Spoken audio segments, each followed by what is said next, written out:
And welcome to the SpartanMag.com VCast. Jim Comparoni, Paul Konyndyk, Spartan Stadium. In the stadium today, first day of practice, Michigan State over at the Scandalarius football facility on the grass and on the turf over there. We were over there checking that out. We got coverage throughout the day and throughout the week. Thanks for joining us for another season of coverage of Michigan State football. If you're new to SpartanMag.com, get over to SpartanMag.com. We'd love to have you as a subscriber. $1 right now for the entire month of coverage. We'd love to have you as a subscriber. Great to have Paul Konyndyk here today. Great to have this field, real grass field in a football stadium in the Midwest. That's an endangered species. I can smell the grass, which is rare in football stadiums these days. Spartan Stadium, it's a great place to be. Day one of training camp. Konyndy's fired up. You ready to go? Getting the spray off the sprinklers. You don't get that on field turf. All you get is the extra 15 degrees heat. 100th year of Spartan Stadium, Paul Konyndyk. How many you been here for most of them? Most of them. Right. It's been a good time. I remember sitting, we're in the north end zone right now. I remember sitting right there after the Michigan State's victory over Indiana in 1987, clinched the Rose Bowl. I was a student back then. Rushed the field, onto the field, and then I came up in the stadium. I didn't know I was in the dorms at the time, so I sat there and I was looking for a friend of mine down on the field, and an old timer walked by and said, "Just soaking it up, eh?" And I was like, "Yeah, that's what I'm doing, soaking it up." But I kind of was at the time. But that's one of my, as a student, memorable moments. There's been other ones here as a reporter watching things over the years. Whether or not Michigan State can come through with some big moments this year remains to be seen. Mel Tucker today at his press conference, more of that preseason optimism. Every coach is optimistic, but he's specific with his areas of optimism. You know, he says more depth, he says more size. He thought that things today in practice were, he said his best first day he's been around in terms of organizationally and people being quick and the tempo and all those things. That all sounds good, Paul. You don't want anything to be negative this time of year, but they checked the boxes today from what they were looking at. Yeah, but you hear different things where inflections and stuff like that where things could be negative in most years. Coaches all talk positively, but it's how they say it and their demeanor. And Mel Tucker's visibly, in my opinion, more relaxed this year. This is his fourth year at Michigan State. A lot of his players, he keeps on talking about the 22 class, 2022 recruiting class being really, really good. You feel like he's got a feel for his players.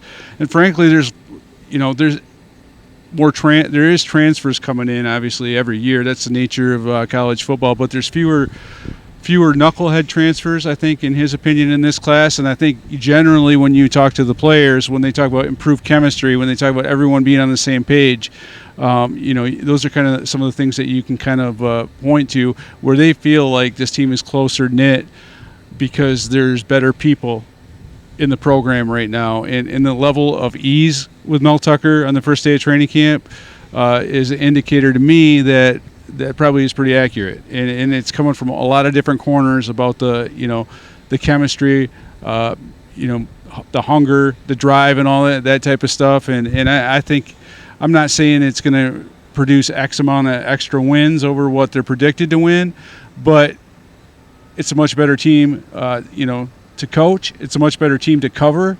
If it's a good chemistry team, and we saw that in Michigan State basketball last year, where it's a similar type of vibe that Tom Izzo had, that he likes his guys. And in my opinion, Mel Tucker likes these guys.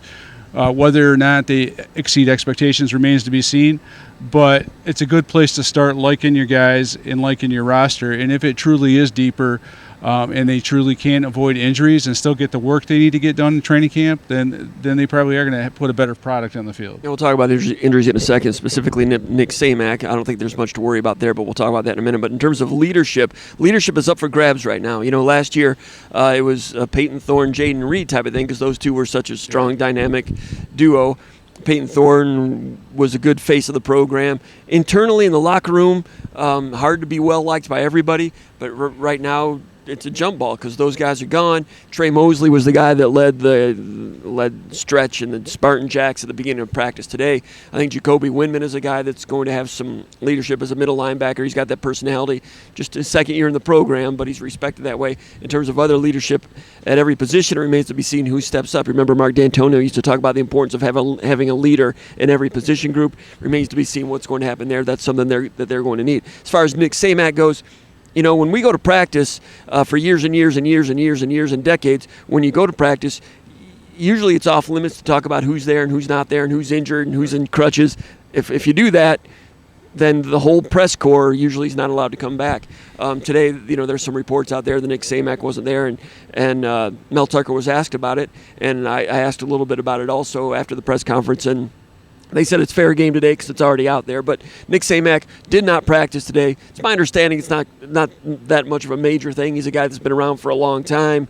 Some of it comes down to load management a little bit. That's a term everybody hates in the NBA, but that's something that exists. So he wasn't here. Tucker said we have, speaking about himself, he said we've got other guys that can go in there and play.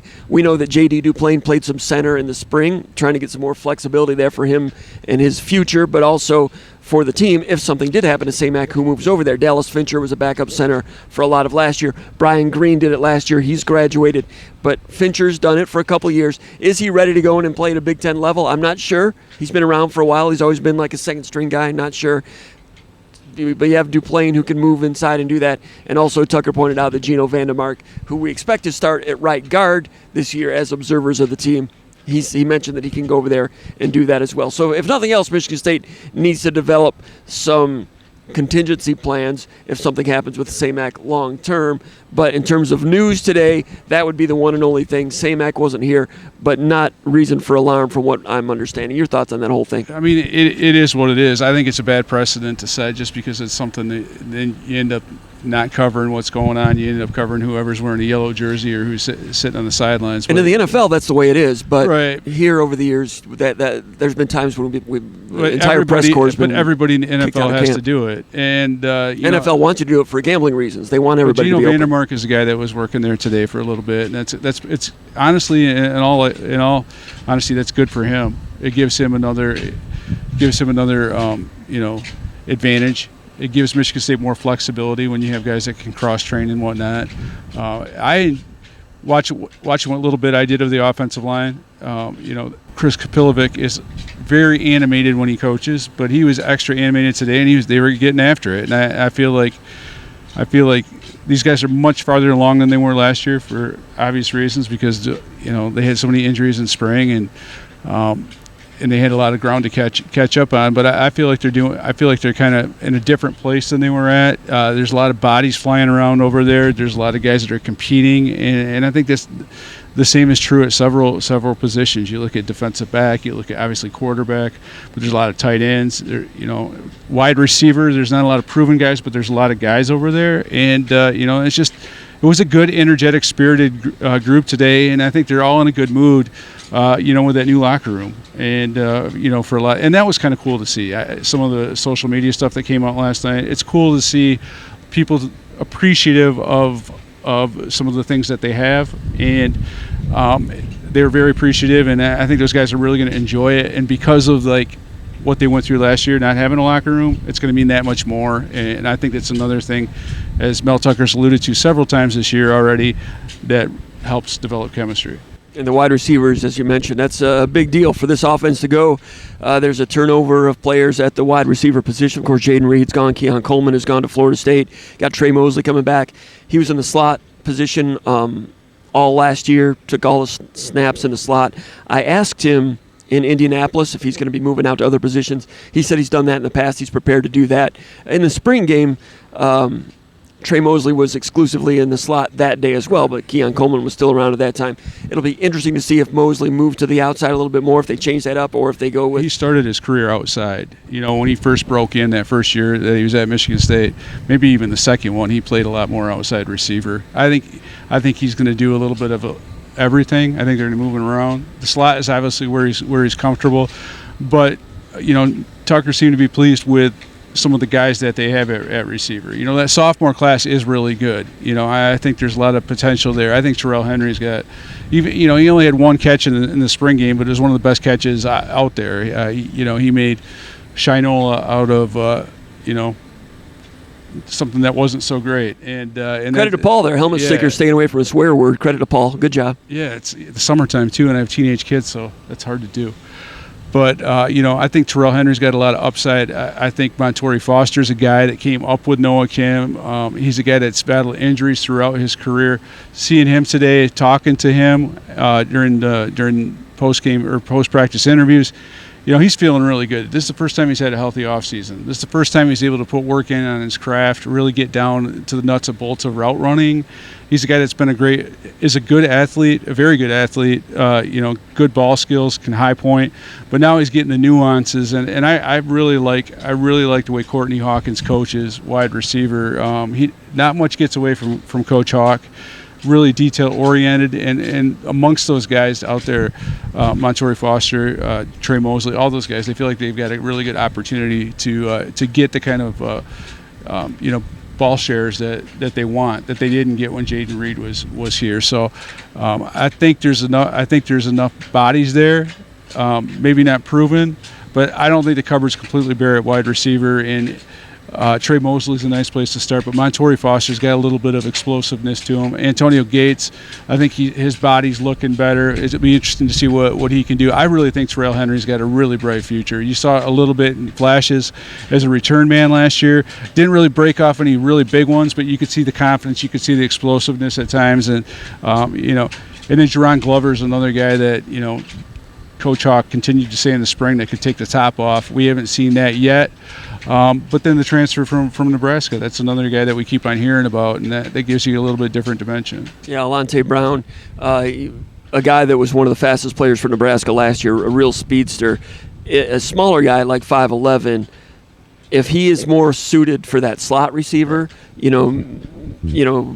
maybe he goes there and Mosley can flex out and do some other things. Maybe on third down, Mosley becomes more of a slot receiver for possession reasons.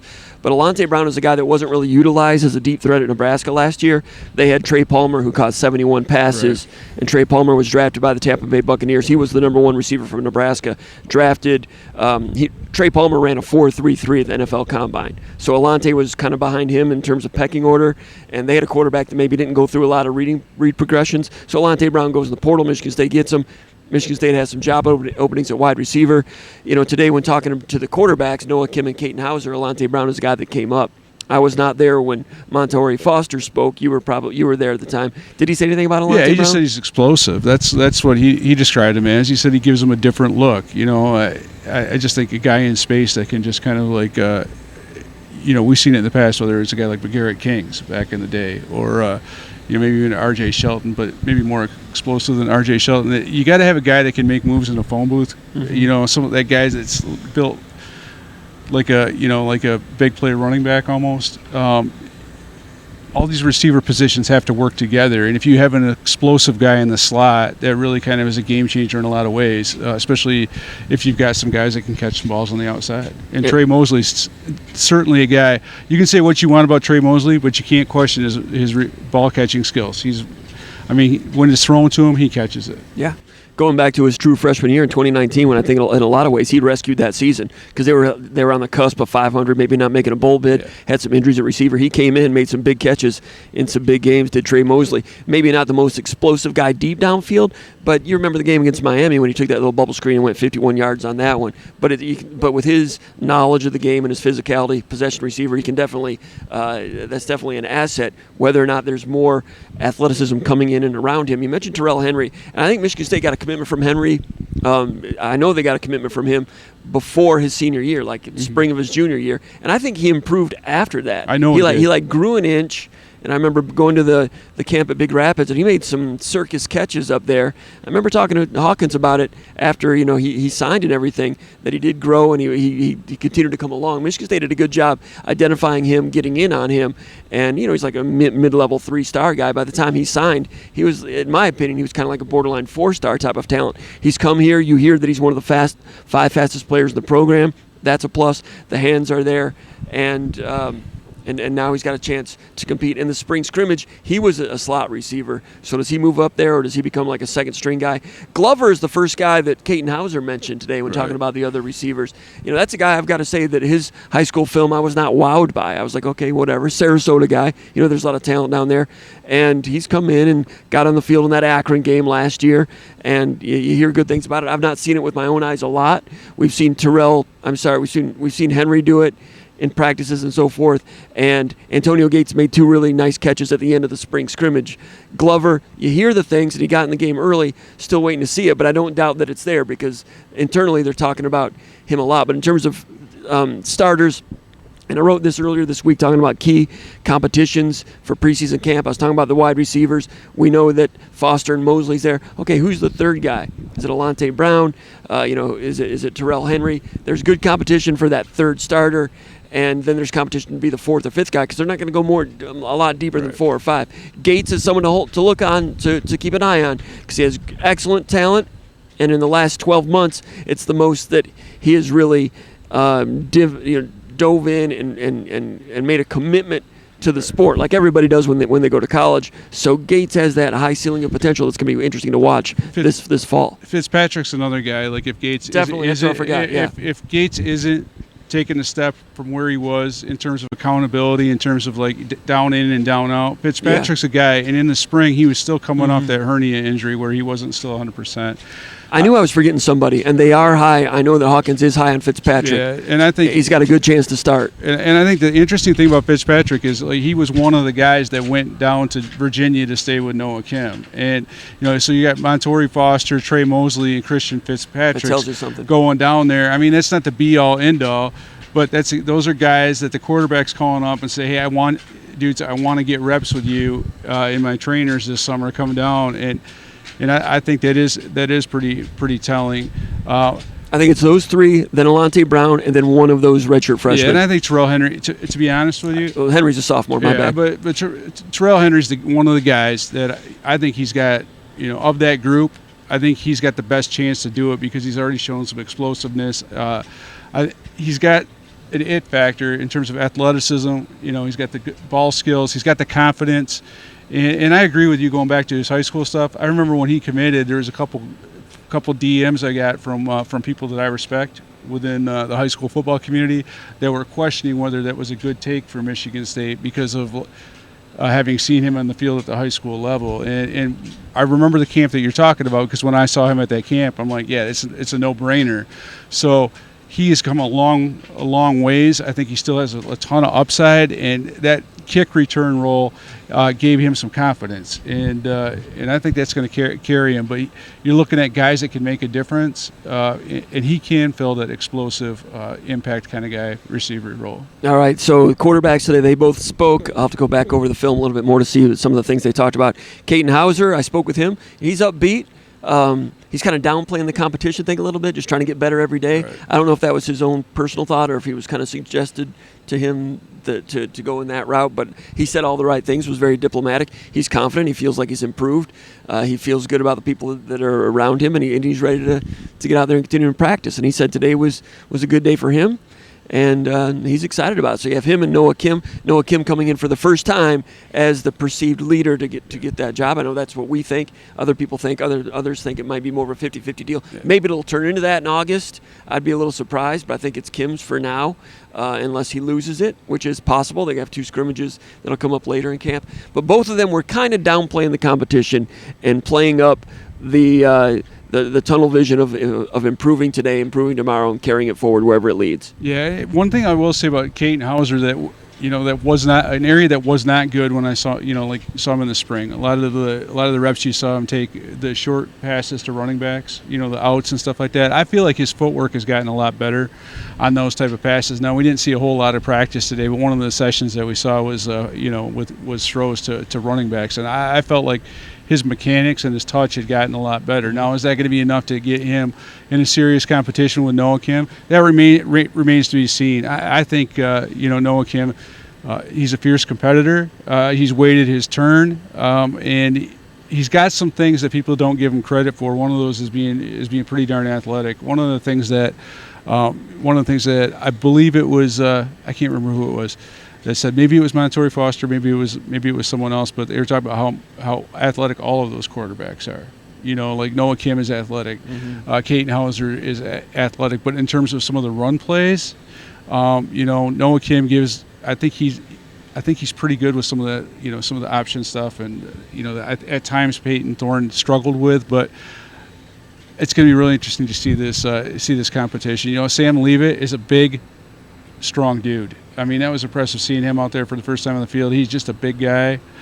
He's not real tall, but he's not real tall, but he's like put together well. And he's athletic. And he is athletic, and so he might not be in that 6'5" range, but he's he's in that 6'2", 6'3" range, and sometimes those guys don't look as tall because they're put together. Like if you're 6'2" and muscular, you don't look as tall as someone who's 6'5" and skinny. And Michigan State's going after those 6'2" run around playmaking type of. They've got a type right now because Hasselbeck is that way too, right. And you can tell that that's what Jay Johnson is valuing right now. Yeah, and Jay Johnson, one of the things that Mel Tucker was talking about, one of the things that I've noticed during practice, one of the things I've noticed even at camps. When he's talking to younger quarterbacks, talking to their coaches, he's really knowledgeable and really good at the developmental stuff. And Tucker was raving today about the development of those quarterbacks under Jay Johnson, how far they've come. It's not all Jay Johnson. Sometimes in the offseason they're working with their own trainers and whatnot. But I do think Jay Johnson does a good job in terms of getting those guys ready to play in this system. Whether they're capable of playing in it or not, it remains to be seen. But I think the quarterback position it's in a healthy place right now.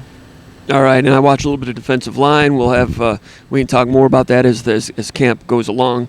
Jalen Sami, the transfer from Colorado, out there getting some compliments from Mel Tucker today in a crowded defensive tackle room, which is a strength. I wrote about defensive tackles today, some of the position battles there. Everybody knows Simeon Barrow is the horse coming back, and Harmon is good and Hanson's good. Hanson's played a lot in the past.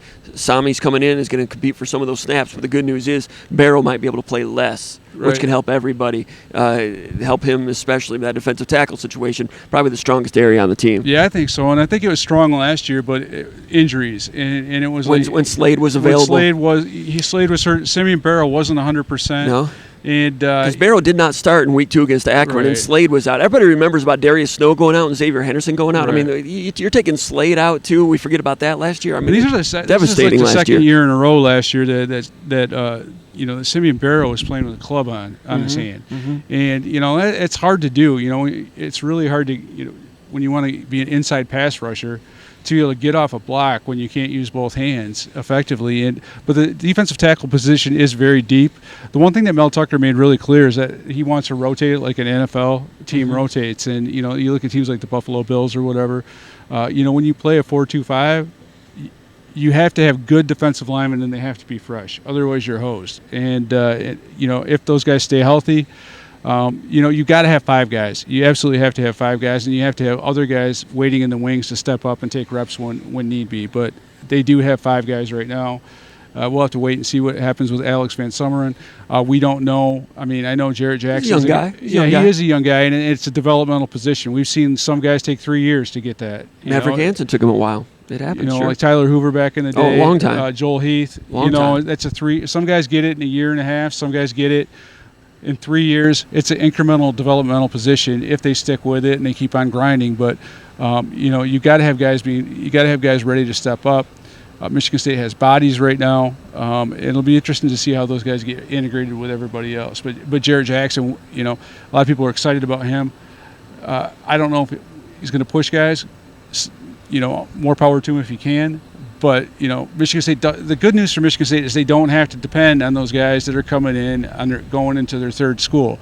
They might have size, they might look good, in a combine type setting.